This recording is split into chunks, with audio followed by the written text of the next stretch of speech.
का दूसरा नाम। फौलादी जिगर वाला वो अफसर जो घने जंगलों में निकला तो कांप गए दहशतगर्दों के पैर। आतंकियों को ठिकाने लगाने को उठाया हथियार, पाकिस्तान में आया जलजला।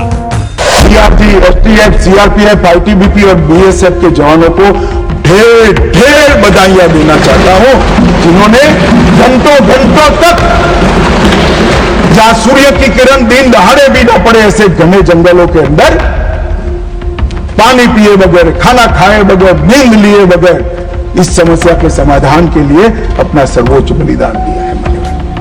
जम्मू कश्मीर में सीमा पार से आने वाले आतंकियों को चुन चुन कर ठिकाने लगाने के लिए और घाटी से आतंक का नामो निशान मिटा देने के लिए सेना का ऑपरेशन जारी है। इसी कड़ी में भारत पाकिस्तान अंतर्राष्ट्रीय सीमा से सटे गांव सान्याल में दहशत का माहौल है। यहां आतंकियों की मौजूदगी का पता चलने के बाद उन्हें खोजकर तत्काल जहन्नुम पहुंचाने के लिए सुरक्षा बल बेचैन है। इसके लिए बीते दिन ढलते ही गांव वालों ने बच्चों को घरों से बाहर नहीं निकलने दिया। चारों तरफ घने जंगलों में आतंकियों की तलाश के लिए सर्च ऑपरेशन जारी रहा और इसे लीड करते दिखे आतंक पर कड़ा प्रहार करने वाले, जिनसे दहशतगर्द भी कांप जाते हैं, जम्मू और कश्मीर के डीजीपी नलिन प्रभात।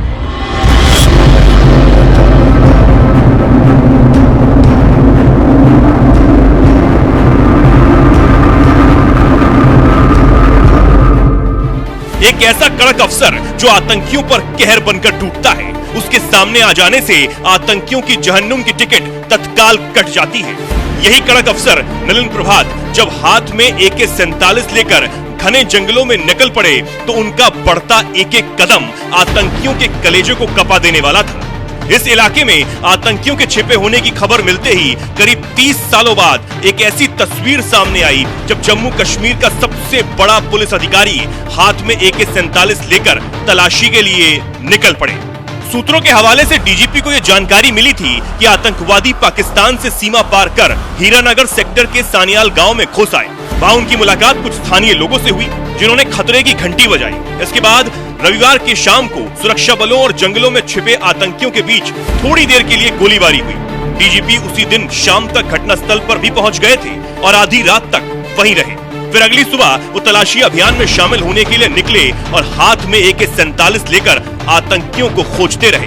हालांकि आतंकी तो यहाँ से भाग निकले, लेकिन सर्चिंग के दौरान सुरक्षा बलों को उनका ठिकाना मिल गया। वहाँ से 4 M4 rifle magazine, 4 IED bag, bullet proof jacket, कई जोड़ी जूते, स्लीपिंग बैग और ट्रैक सूट बरामद हुए। आतंकियों को खोजते हुए डीजीपी नलिन प्रभात की ये तस्वीर कोई सामान्य तस्वीर नहीं है। किसी पुलिस प्रमुख का इस तरह अभियान में शामिल होना कोई छोटी बात नहीं होती। नलिन प्रभात वैसे भी कोई सामान्य अफसर नहीं है, उनके बारे में जानेंगे, लेकिन एक बार जम्मू के इस इलाके में क्या कुछ हुआ ये जान लेते हैं। दरअसल 23 मार्च शाम 6:30 बजे हीरानगर सेक्टर में आतंकियों के साथ सुरक्षा बलों की मुठभेड़ हुई थी। विजिबिलिटी कम होने के कारण एनकाउंटर रोक दिया गया था। 24 मार्च सुबह एनकाउंटर दोबारा से शुरू किया गया। सुरक्षा बलों को इनपुट मिला था कि 4 से 5 आतंकियों के 2 ग्रुप ने 22 मार्च को घुसपैठ की है। इसके बाद LOC से 5 किलोमीटर दूर सान्याल गांव में एक नर्सरी के बाड़े में आतंकियों की मौजूदगी की खबर मिली। सर्चिंग के दौरान सुरक्षा बलों पर आतंकियों ने फायरिंग शुरू कर दी। आतंकियों की गोली से 7 साल की एक बच्ची घायल हो गई।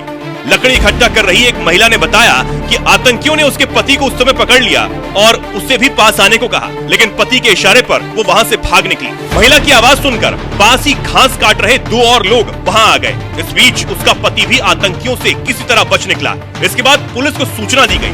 महिला ने बताया कि 5 आतंकी थे, सभी दाढ़ी रखे हुए थे और कमांडो की ड्रेस पहने हुए थे।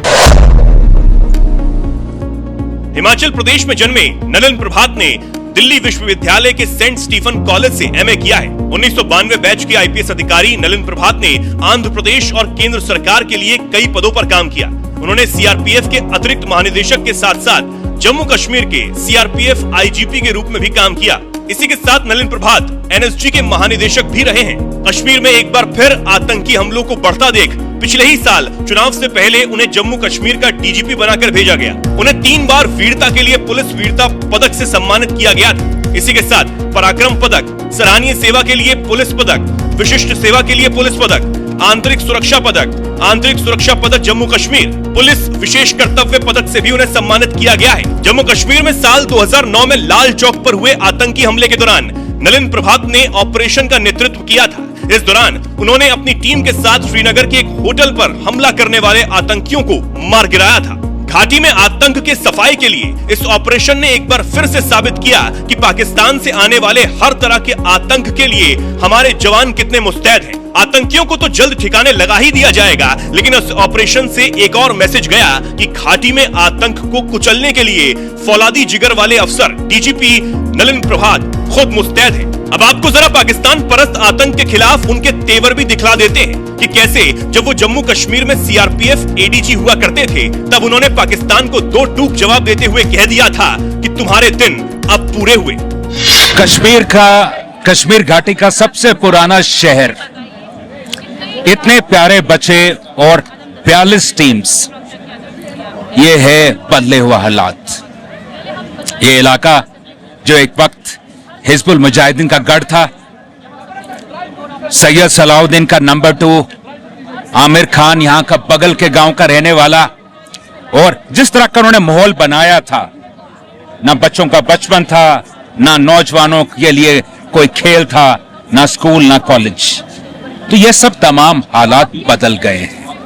और ये जो आज का माहौल है, इस माहौल से मुझे या आपको जो खुशी मिलती है, या मुझे जो सिर्फ यहां शिरकत करने से जो आज मसरत मिली है, वो तो है ही सबसे बड़ी बात पाकिस्तान को और पूरी तंजीमों को और आमिर खान और सैयद सलाउद्दीन जैसे लोगों को ये एक मुंह तोड़ जवाब है कि आपके दिन पूरे हो चुके हैं। आपका कश्मीर के मुस्तकबिल में, साउथ कश्मीर के मुस्तकबिल में, अनंतनाग के मुस्तकबिल में, यूटी ऑफ जे&के के मुस्तकबिल में आपका कोई किरदार नहीं बचा है। अब आप जाया हो चुके हैं। उनके लिए क्या, आप देखिए, आप पत्थर पे माथा मारेंगे तो आपके माथे से खून ही निकलेगा, चोट ही होगी, लगेगी आपको। तो do not challenge the might of the state and do not challenge the might of the people. जो लोग हैं, जो अवाम है, जो बच्चे हैं, नौजवान हैं, हर कोई चाहता है अमन रहे, शांति रहे। अगर अवाम ये चाहता है और आप अवाम को चैलेंज करेंगे कुछ गलत काम करके या माहौल को खराब करके, तो कौन है आपके साथ? कोई नहीं। तो ये लोग जो हैं ये जाया हो चुके हैं, दे आर साइडलाइंड, इनका कोई फ्यूचर नहीं है, कोई मुस्तकबिल नहीं है इनका।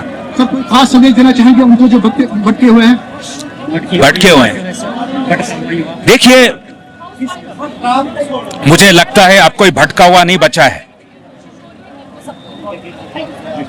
अब जो बचे हुए हैं वो ज़हनी तौर पे तंजीमें ही हैं और पाकिस्तानी एलिमेंट ही हैं, भटके हुए लोग नहीं रहे हैं। और मुझे तो लगता है कि पहले भी जो लोग थे, मेजॉरिटी को डराया हुआ था, दबाया हुआ था, उनको एक खौफ का माहौल पैदा करके दहशत पसंदगी ने, दहशत पसंदों ने उनको दबा के रखा था। तो अब ये दहशत खत्म हो गई है, दहशत पसंदगी खत्म हो गई है, और दहशत पसंद जो तंजीमें हैं वो सब जाया हो चुकी हैं। तो माहौल क्या, माहौल तो बहुत बढ़िया है।